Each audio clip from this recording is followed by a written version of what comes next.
Bismillahirrahmanirrahim. Assalamu alaikum. My name is Hassan, and today we are going to hide or disable multiple shipping method when specific or multiple product added in cart page using custom code in WooCommerce WordPress. Before starting work, it's my request, please subscribe my channel. Thank you. Now back to our work. So we are in cart page, and then you see product added ceramic bird, and then you see shipping method, flat rate, free shipping, local pickup. So we have three shipping method. So we are going to disable two when specific or multiple product added in cart page.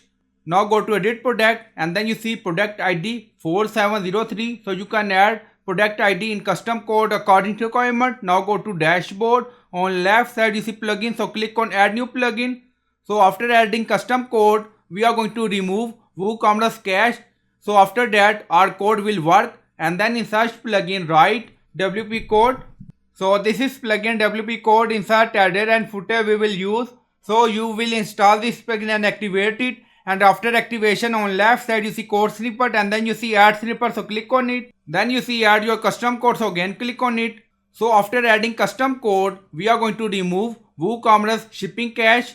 Now you see select the code type. Now select PHP snippet. Now create custom snippet section open, and then you can add title here. Then you see code preview. So now paste code, and you will find this code in video description or in comment section. So in custom code, now you see product ID, and then you see array 4703. So this is our product ID. So you can add more than one product in array, like add comma, then add number like this.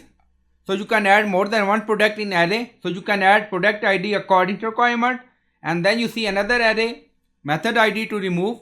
Now you see free shipping colon 28, local pickup colon 29. So this is our ID or value. So you can set shipping method ID according to requirement. Now go to cart page.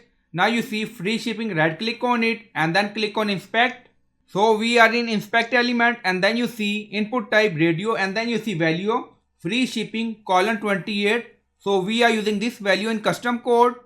Now you see local pickup, right click on it, and then click on inspect element again. So click on it.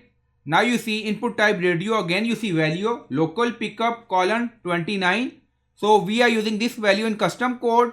So you can add value according to requirement. So you can find value in inspect element. Now close.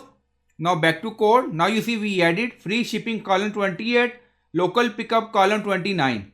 So when we are going to add specific or multiple product in cart page, so we are going to remove or disable one or more than one shipping method, and then you see loop, and then you see if the specific or multiple product is found, then remove the specific or multiple shipping method. Now you see unset. So you can add product ID and shipping method value according to requirement, and then scroll down, you see insert method, auto insert location, run everywhere. On top you see inactive, now active, and then click on save snippet. So after that we are going to remove WooCommerce shipping cache. Now you see snippet created and saved. Now go to WooCommerce. So we are in shipping zone. Now you see shipping method, first disable, and then click on save changes. So after that we are going to enable again. Now enable, and then click on save changes. So after that WooCommerce shipping cache remove. Now go to cart page. So our product is already added. Now refresh the page, and then you see free shipping method and local pickup remove when this product in cart page. So I hope you like this video. Please like, comment, share, subscribe. Thank you for watching.